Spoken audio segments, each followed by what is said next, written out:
John. Welcome. Subarna, hello. Yes.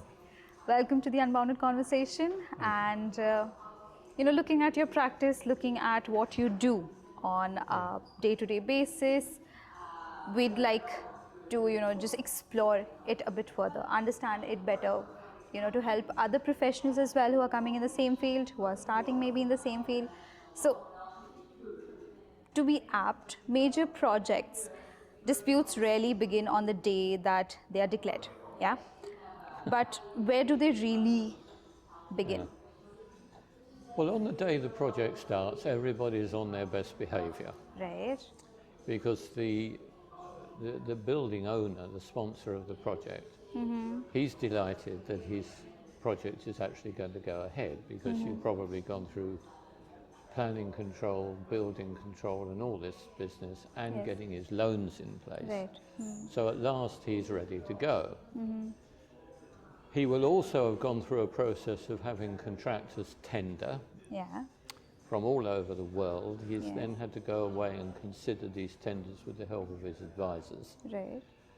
And this is not always a very straightforward process because sometimes people might be asked to look at their tender again and adjust it, which is Yeah. a polite way of saying, could you lower the price? Yes, yes. So you get these quite big international firms going away and they have to make an executive decision at the head office. And then they will come back to the table and say, well, look, this is our best offer now. We can't really do it for any more. We've had a look at everything. Yes. And we think in terms of money, that's what we can do it for. In terms of time, we've tried to fit in with your time scale and that is what we can do. Now, of course, after day one, which is a kind of honeymoon period, then Yes. the reality starts to Yes. set in. And then you can get a few things which are problems, like the sort of thing they've been talking about here. Tax levels go up, Yep. customs duties come in, Yeah. and you get all sorts of nasty little things, and then the movement of staff in and out of the country, especially the expatriate ones, that can be subject to all manner of rules and regulations. Right. The question is, was that included in the contract price? So that's going to be kicked Right. about a bit. I think from my point of view, can I see whether disputes are starting? It's the lawyer's answer, it depends. Right. And very often, because it's a people industry, you can look at people, Right. preferably face to face. When you're a dispute board, you're not there right at the start, but you do see the email exchanges. Yes. And some people give themselves away, that they're a little bit easily, kind of worried about all these tax increases and other difficulties. Yeah. And they'll write a letter that kind of presents it to the building owner as this is a problem, Yeah. but it's your problem. Okay. Now, we've got a problem, but we'd rather it was your problem. Yes.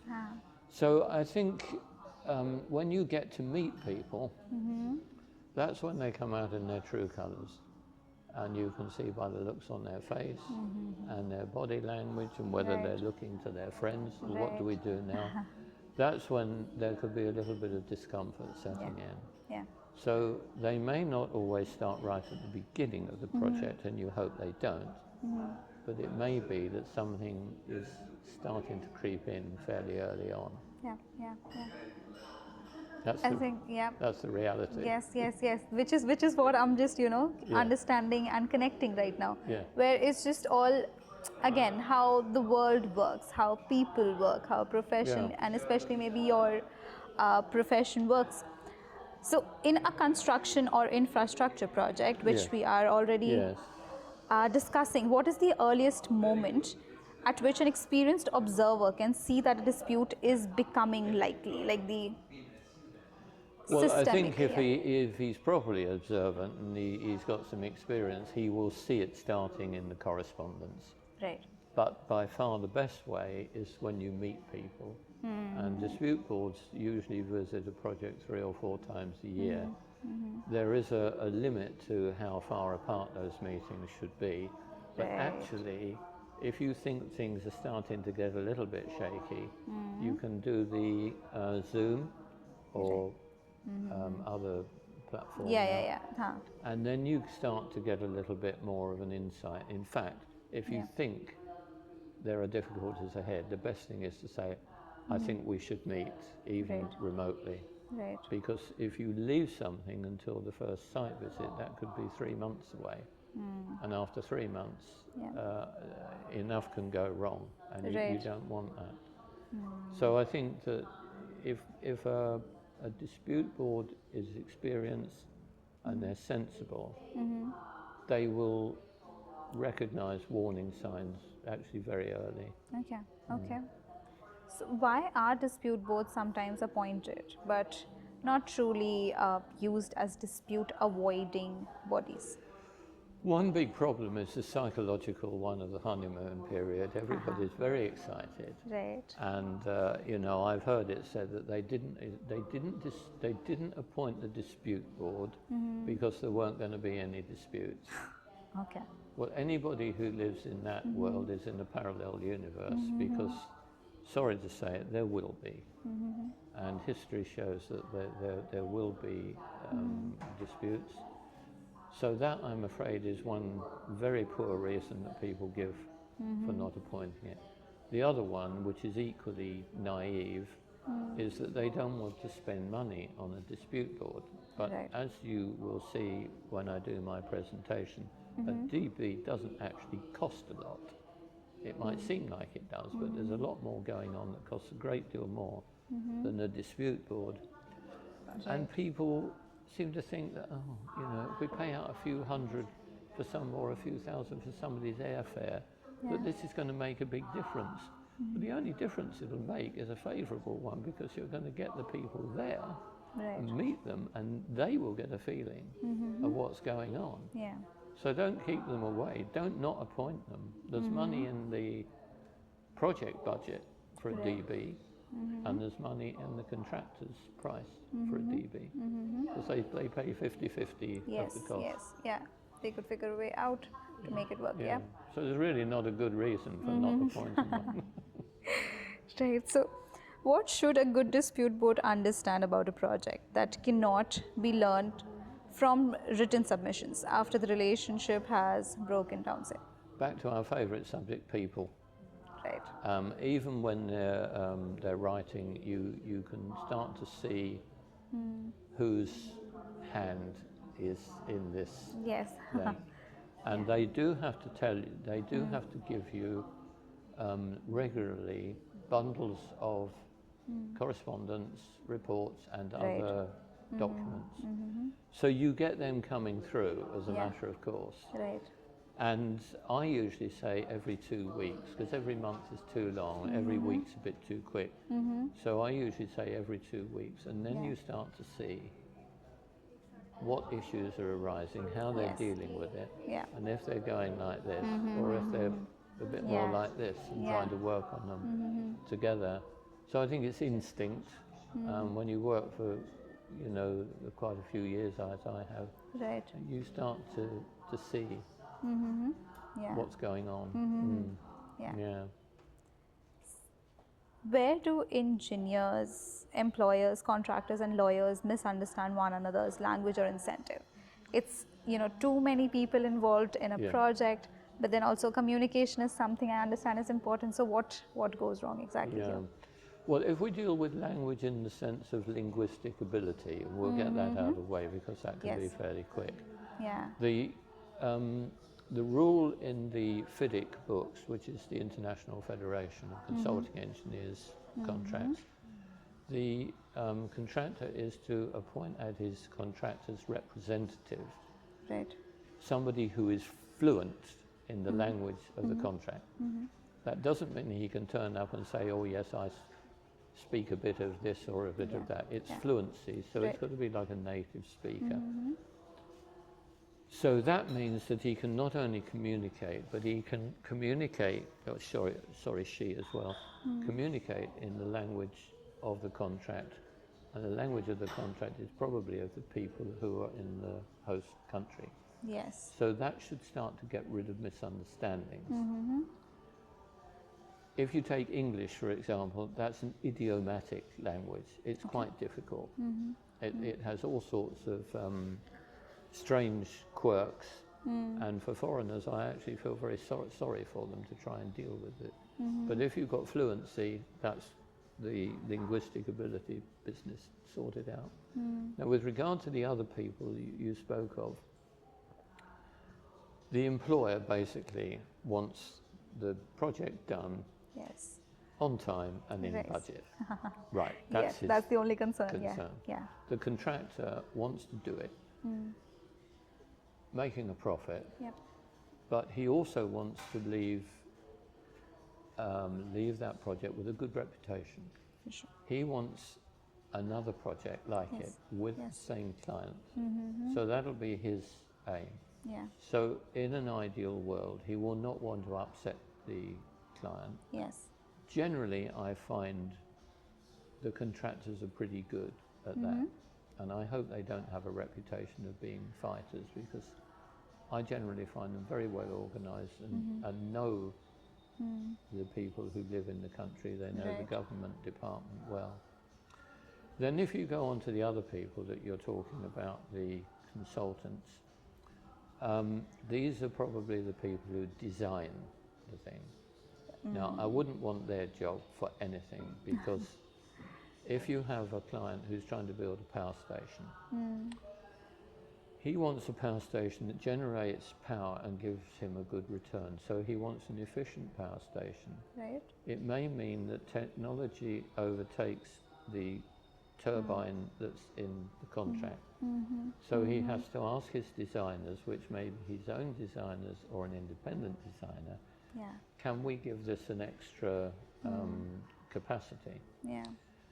That's not always easy, and it's very often very expensive to do it, because sometimes these turbines sell for billions of dollars or euro. Now, the other people who get involved are subcontractors, and these aren't a kind of lower life form down the chain. They are big, and the turbine contractors that I've come across are as big as the main contractor that they're working for. Right. And they know what they're talking about. And they're very clever, because they're generally, even their top executives, have been through the mill of qualifying as engineers. They know what they're talking about. Right. So their problem is, Mr. Employer says, can we do this? Can we do that? Can we improve this? Yeah. Everybody looks at each other. Main contractor says, well, I'm not an expert in turbines, but can we have a word with your consultant and this guy? And then there's got to be a proper discussion on common ground, because it's engineer and engineer. Yes. But the problem is the consulting engineer being paid for this extra work? Right. And the subcontractor will have the same thing in mind. And he will have also further down the line material suppliers providing him with the hardware to provide the extra capacity. Not to mention these days all the software that goes with it.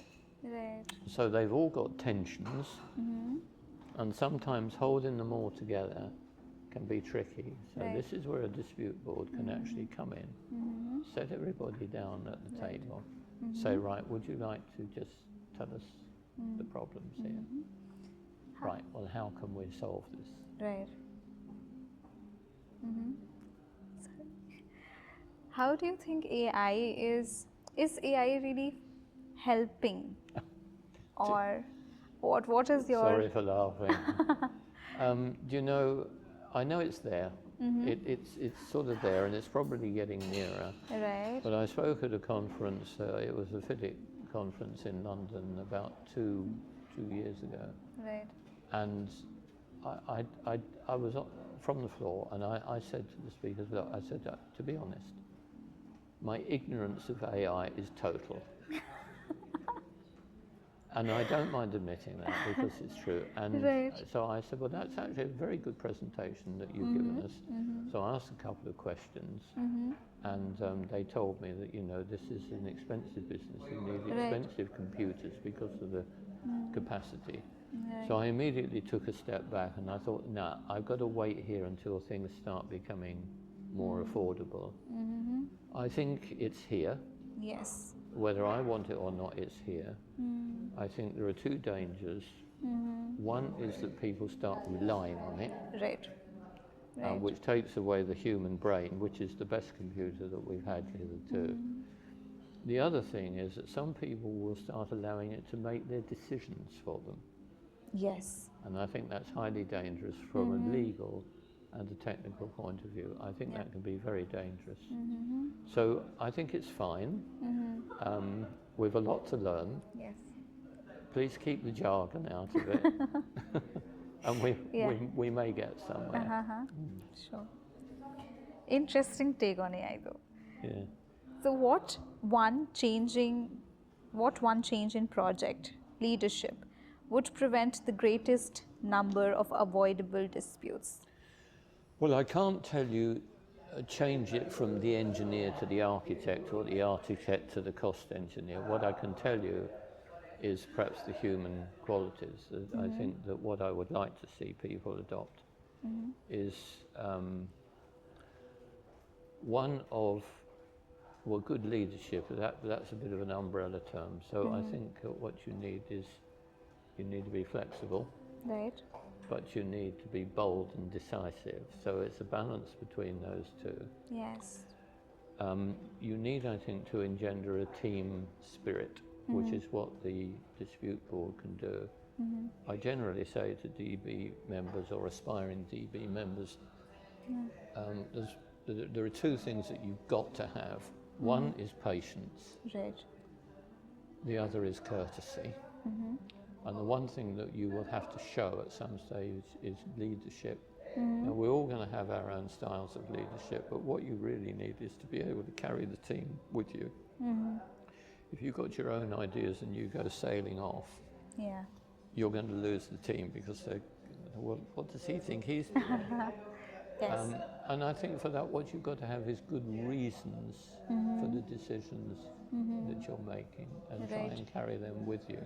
Right. So I don't think there's any one person or any one quality. It's a policy of all of those. But I think if you make a decision, back it. Right. Be bold. Don't dither, and don't ever tell anybody, I don't know if we've got this. They don't want to hear that. Yes. Yes. For sure.